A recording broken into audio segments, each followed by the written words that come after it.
Olá pessoal, tudo bem com vocês? Wanderson Rodrigues. Vamos iniciar aqui o primeiro bloco de questões do Enem, do conteúdo de cinemática, física. Se você é novo por aqui, nós vamos postar todos os dias questões de matemática e física. Então vamos lá, primeira questão, questão do Exame Nacional do Ensino Médio INEP Enem 2016, primeira aplicação. Dois veículos que trafegam com velocidade constante em uma estrada na mesma direção e sentido devem manter entre si uma distância mínima. Isso porque o movimento de um veículo, até que ele pare totalmente, ocorre em duas etapas. A partir do momento em que o motorista detecta um problema que exige uma freada brusca, a primeira etapa é associada à distância que o veículo percorre entre o intervalo de tempo da detecção do problema e o acionamento dos freios. Já a segunda se relaciona com a distância que o automóvel percorre enquanto os freios agem com desaceleração constante. Considerando a situação descrita, qual esboço gráfico representa a velocidade do automóvel em relação à distância percorrida até parar totalmente? Então, pessoal, a gente vai analisar aqui por etapas.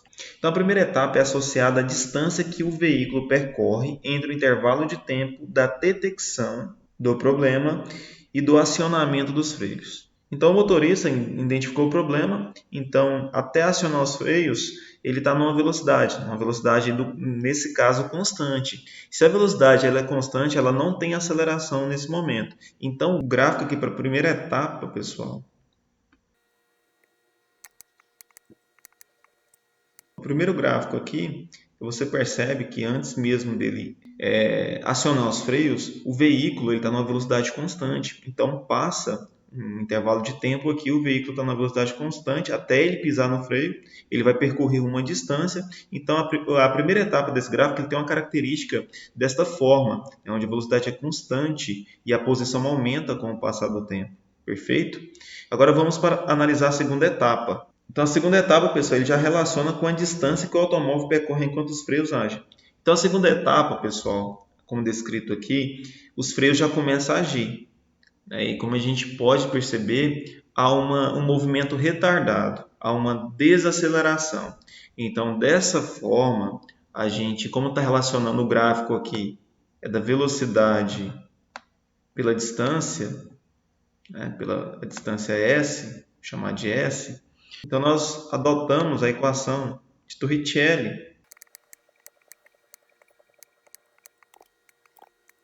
Então, nós adotamos a equação de Torricelli. Nesse caso, a velocidade aqui é em função da distância. A gente percebemos aqui que a velocidade final, quando o veículo frear, ela vai ser zero. Pessoal, então a segunda etapa desse gráfico, que ele tem que ter uma característica parabólica.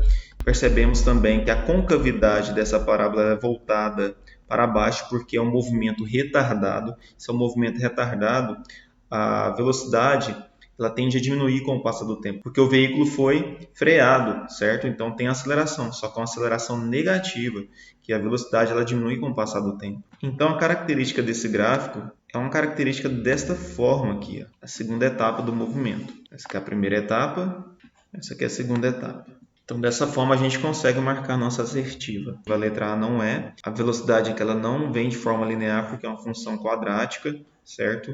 Aqui também não pode ser. Essa primeira etapa aqui da B está ok, né? Tá certo, só que ela aqui também não é uma parábola, a segunda etapa, tá? Aquela totalmente parabólica não é, porque a gente percebe que no início, aqui na primeira detecção, a velocidade é constante. Aqui também está totalmente equivocado, né, a questão E, porque o veículo ele não começa acelerando. E a que nós temos aqui é a questão D, a nossa assertiva aqui é a questão D, tá? Pessoal, então as competências que nós temos para resolver essa questão é a análise de gráfico, mesmo de função de segundo grau, função de primeiro grau, entender os conceitos aí dos gráficos das velocidades, gráficos tanto do movimento uniforme quanto do movimento uniformemente variado, para que a gente possa ter um bom empenho nessa questão. Tudo bem? Vamos para a próxima questão.